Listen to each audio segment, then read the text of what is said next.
رشتوں کو جوڑتا تھا، وَيُطْعِمُ الْمِسْكِينَ، اور مسکینوں کو کھانا کھلاتا تھا۔ تو اما عائشہ کہتی ہے اللہ کے رسول کیا اس آدمی کا یہ عمل جو مسکینوں کو کھانا کھلا رہا ہے، رشتوں کو جوڑ رہا ہے، کیا اس کا یہ عمل اللہ تعالیٰ کے یہاں فائدہ پہنچائے گا؟ تو اللہ کے رسول صلی اللہ علیہ وسلم نے کہا لا ينفع، اس کا یہ عمل اسے فائدہ نہیں دے گا۔ کیوں؟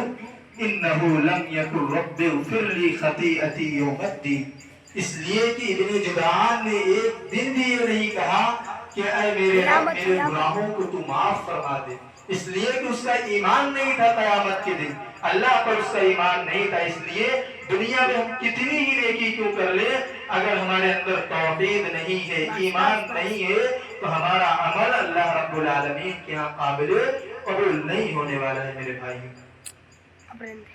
توحید جس کے اندر ہے، جس کی زندگی میں توحید ہے، اس کی کیا فضیلت ہے۔ کچھ فضیلتیں ہم اور آپ سن لیتے ہیں، جان لیتے ہیں کہ توحید پر رہنے والوں کا کیا فائدہ ہے۔ عبادہ بن صامت رضی اللہ تعالی عنہ بڑے مشہور صحابی ہیں۔ ان کے پاس دو صحابی ابو عبداللہ اور عبد الرحمن ان کی عیادت کرنے کے لیے آتے ہیں۔ جس کمرے میں عبادہ بن صامت موجود ہیں، اس کمرے میں جب داخل ہوتے ہیں ابو عبداللہ اور عبد الرحمن، تو عبادہ بن صامت کو دیکھ کر رونے لگتے ہیں۔ بڑے صحابی ہیں، مشہور صحابی ہیں، آخری وقت ہے، مرض الموت میں ہیں۔ تو عبادہ بن صامت کہتے ہیں کہ اے ابو عبداللہ عبد الرحمن کیوں رو رہے ہو؟ اللہ کی قسم اگر قیامت کے دن تمہارے بارے میں سفارش کرنے کا مجھے حکم ملا تو میں تمہیں فائدہ پہنچاؤں گا۔ اللہ کی قسم اگر تمہارے بارے میں مجھے گواہی دینے کا موقع ملا میں تمہارے بارے میں گواہی دوں گا۔ اس کے بعد عبادہ بن صامت کہتے ہیں کہ اے ابو عبداللہ اور عبد الرحمن، میں نے اپنی پوری زندگی میں نبی کریم صلی اللہ علیہ وسلم سے جتنی حدیثیں سنی ساری حدیثیں بیان کر دی، ایک حدیث باقی رہ گئی جو میں اپنے مرنے سے پہلے تمہیں بتا رہا ہوں۔ وہ حدیث کیا ہے؟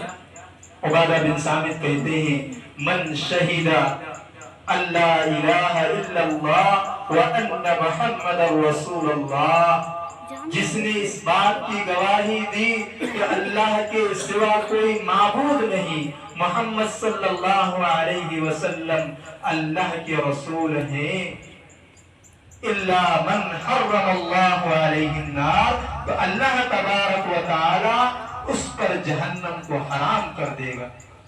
توحید پر رہنے کا یہ فائدہ ہے میرے بھائیوں کہ اللہ رب العالمین کا یہ وعدہ ہے کہ اس شخص پر جہنم کو حرام کر دے گا۔ کتنی بڑی فضیلت ہے توحید پر رہنے والوں۔ اسی طریقے سے زندگی میں تو چھوڑیے، زندگی کے بعد بھی صحیح مسلم کی ایک حدیث ہے، پیارے نبی صلی اللہ علیہ وسلم فرماتے ہیں ما من مسلم یموت، کسی مسلمان کا جب انتقال ہو جائے فَيَقُومُ عَلَى جَنَازَةِ 40 رَجُلًا، اور اس مسلمان کے آدمی کی جنازے کی نماز میں 40 آدمی شریک ہیں۔ کتنے؟ 40 آدمی۔ آج تو جنازوں کی نماز میں ہم دیکھتے ہیں ہزاروں کی تعداد میں رہتے ہیں، کہیں کہیں 100 200 رہتے ہیں۔ حدیث کے الفاظ پر غور کرنا ہے ہم نے، کیا کہہ رہے ہیں کہ کسی مسلمان کا انتقال ہو جائے اور اس مسلمان کے جنازے کی نماز میں 40 آدمی شریک ہوں، اور وہ 40 آدمی کیسے ہوں؟ لا یشرکون باللہ شیئا، وہ اللہ تبارک و تعالی کے ساتھ کسی کو شریک نہ ٹھہرائے ہوں، شرک نہ کیے ہوں، بدعت و خرافات نہ کیے ہوں، یعنی وہ متقی ہو، نماز والے ہو، روزہ دار والے ہو، یعنی اللہ کے پرہیزگار اور متقی بندے ہوں۔ اگر ایسے 40 آدمی کسی میت یا میتہ کی جنازے کی نماز پڑھ لے اور ان کے لیے دعا کرے اللہم اغفر لہو ورحمہ وثبتہ بالقول الثابت، تو اللہ کے نبی صلی اللہ علیہ وسلم نے کہا الا شفعہم اللہ، اللہ تبارک و تعالی ان 40 آدمیوں کی سفارش کو قبول فرماتا ہے اور اس میت اور میتہ کی مغفرت فرما دیتا ہے۔ کتنی بڑی فضیلت ہے۔ اس کے گناہوں کو معاف فرما دیتا ہے اللہ تعالیٰ، جس کے جنازے کی نماز میں 40 آدمی شریک۔ تو توحید کا یہ فائدہ ہے میرے بھائی۔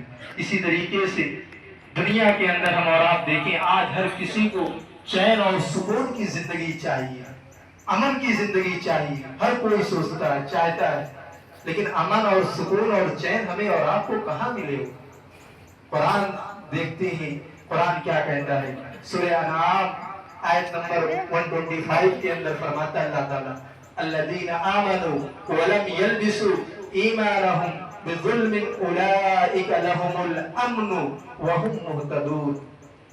جو لوگ ایمان لائے اور اپنے ایمان کو ظلم سے نہیں ملایا، یعنی ایمان لانے کے بعد انہوں نے شرک نہیں کیا، تو اللہ نے کہا اولئک لہم الامن، ایسے ہی لوگ امن میں ہوں گے، وہم مہتدون، اور ہدایت پر ہوں گے۔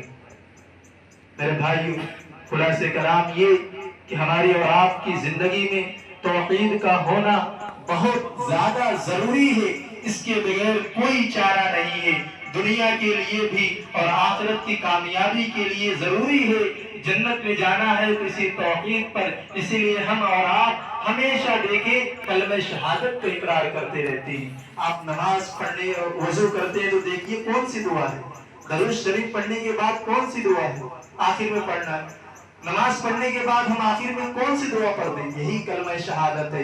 اسی لیے انسان کو ہمیشہ اپنی زبان کلمہ شہادت سے تر رکھنی چاہیے کہ انسان کو نہیں معلوم اس کی موت کب آ جائے۔ اور یہ بھی یاد رکھیے، شرک اتنی باریک چیز ہے، اتنی باریک چیز ہے کہ انسان سے شرک ہو جائے انسان کو معلوم بھی نہیں پڑتا۔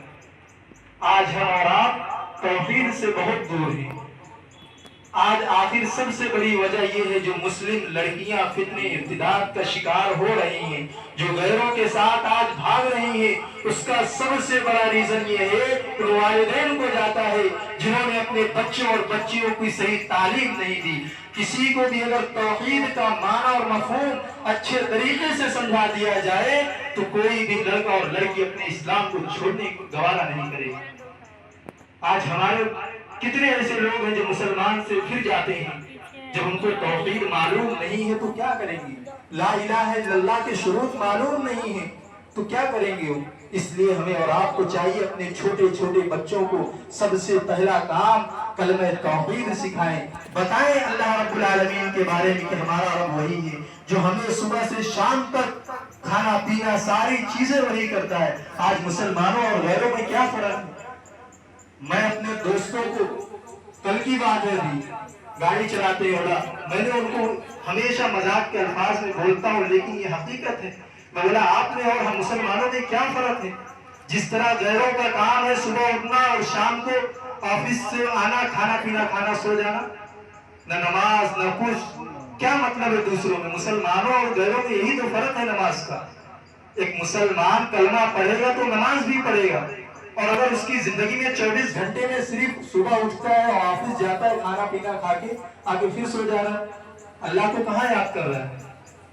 تو اللہ تعالیٰ نے 8ویں پارے کے اندر فرمایا بھی اس بات کو، فَمَن يُرِدِ اللَّهُ أَن يَهْدِيَهُ يَشْرَحْ صَدْرَهُ لِلْإِسْلَامِ، اللہ تعالیٰ جسے چاہتا ہے، جس کو چاہتا ہے اس کے سینے کو کھول دیتا ہے ہدایت کے لیے، اور جس کو گمراہ کرنا چاہتا ہے اللہ تعالیٰ اس کے سینے کو تنگ کر دیتا ہے، تنگ کر دیتا ہے۔ تو میرے بھائیوں، ہم اور آپ جب دین سے دور رہیں گے تو پھر ہمیں نماز اور قرآن اور روزے جیسی چیز کی فکر نہیں رہے گی۔ اس لیے ہم اور آپ علماء کرام کی تقریریں سنیں، اپنے دل کو ٹھنڈا کریں، اپنے ذہن کو اس میں لگائیں، تب جا کر آپ نماز اور روزے اور قرآن کی تلاوت کی طرف آئیں گے، وگرنہ پھر آپ دین سے دور ہی رہیں گے۔ اللہ رب العالمین سے دعا ہے کہ اللہ تعالی ہمیں اور آپ کو اپنی آخری زندگی تک کلمہ توحید پر قائم دائم فرمائے، جب خاتمہ ہو تو اسی توحید پر زبان پر کلمہ شہادت جاری اور ساری فرمائے۔ اللہ رب العالمین سے دعا ہے کہ رب العالمین ہم تمام مسلمانوں کی حفاظت فرمائے، ہر اس وبائی امراض سے جو مشکلات میں گھرے ہوئے ہیں۔ اللہ رب العالمین جو بیمار ہیں انہیں شفاء کلیہ و عاجلہ مستقلہ دائمہ نصیب فرمائے، اور جن جن لوگوں نے ہم لوگوں سے دعاؤں کے لیے کہا ہے ان کے سارے مسائل میں اللہ تو ان کے جائز مقاصد کو پورا فرما۔ اے اللہ جو بھی اس دنیا سے جا چکے ہیں، مرحومہ یا مرحومین ہو چکی ہیں، ان کی مغفرت فرما۔ اے اللہ جن کے والدین حیات ہیں ان کا قادر سایہ ہم لوگوں پر قائم و دائم فرما، اور جن کے والدین اس دنیا سے جا چکے ہیں اے الہ العالمین ان کی بار بار مغفرت فرما، ان کے درجات کو بلند فرما، انہیں جنت الفردوس میں اعلیٰ مقام عطا فرما۔ سبحانک اللہم و بحمدک اشہد ان لا الہ الا انت استغفرک و اتوب الیک۔